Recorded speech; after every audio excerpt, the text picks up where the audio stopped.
नमस्कार, माझ्या चॅनलवर आपलं स्वागत आहे। आज आपण गावरान पद्धतीची झणझणीत रक्ती बनवणार आहे, तर व्हिडिओ शेवटपर्यंत बघा। चला आपण रेसिपीला सुरुवात करूया, पण त्याआधी तुम्ही चॅनलला सबस्क्राइब केलं नसेल तर पटकन सबस्क्राइब करा। ही मी बकरीची रक्ती आणलेली आहे, तर ती आता हाताने पूर्ण आपण आता ही बारीक करून घेऊया। अशी एकदम अशी बारीक करून घ्यायची, जाड बिलकुल ठेवायची नाही। बारीक केल्याशिवाय आपल्याला फोडणी देता येणार नाही, आणि बारीक केल्यानंतर चव खूप छान लागते। हे अशा प्रकारे आपली रक्ती बारीक करून झालेली आहे। कढई गरम झालेली आहे, आपण आता एक मोठा चमचा भरून तेल घालूया।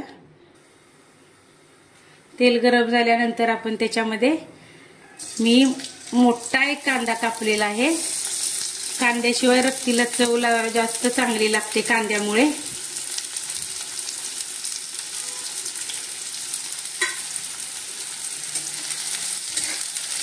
मिक्स करून घेऊया, चांगला भाजून घेऊया आपण।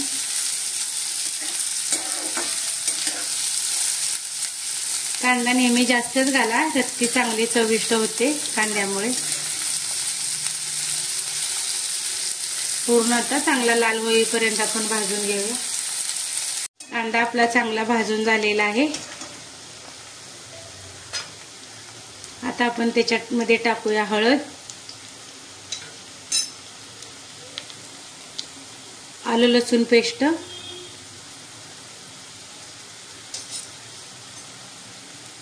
गरम मसाला, हे मिक्स करूया।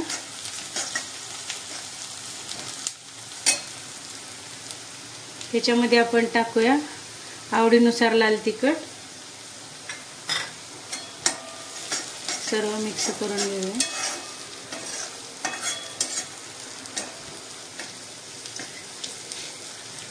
हे चांगलं मिक्स झाल्यानंतर आपण आता त्याच्यामध्ये टाकूया बारीक केलेली रक्ती। हे चांगलं सर्व मिक्स करूया।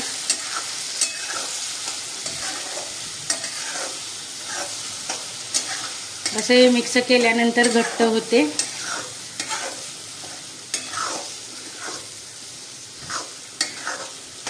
आणि मिक्स जशी होईल तशी कलरही त्याचा बदली होतो। आता आपण त्याच्यामध्ये टाकूया चवीनुसार मीठ। हे सर्व मिक्स करूया।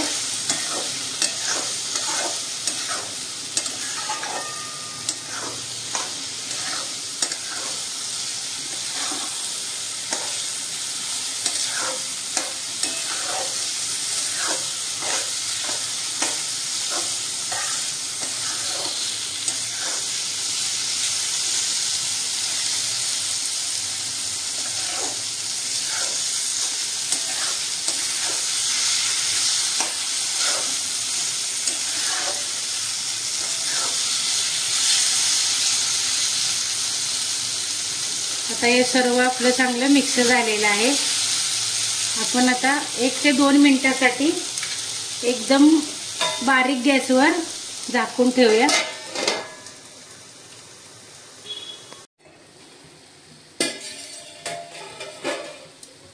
एक ते 2 मिनिटांमध्ये हे आपलं पूर्ण व्यवस्थित वाफेवर शिजवून घेतलेलं आहे। आपण आता त्याच्यामध्ये कोथिंबीर घालूया।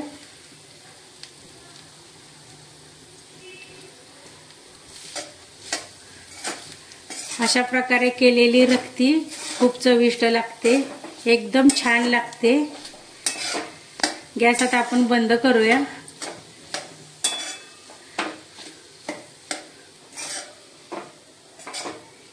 आपण आता हे प्लेटमध्ये काढून घेऊया। तर ही रेसिपी कोणालाही जमेल अशी एकदम सोपी रेसिपी आहे। गावरान पद्धतीची झणझणीत अशी रक्ती तयार झालेली आहे। तुम्हाला आजची रेसिपी आवडली असेल तर व्हिडिओला लाईक करा, शेअर करा, आणि चॅनलला सबस्क्राइब केलं नसेल तर नक्की सबस्क्राइब करा। भेटूया पुढील भागात।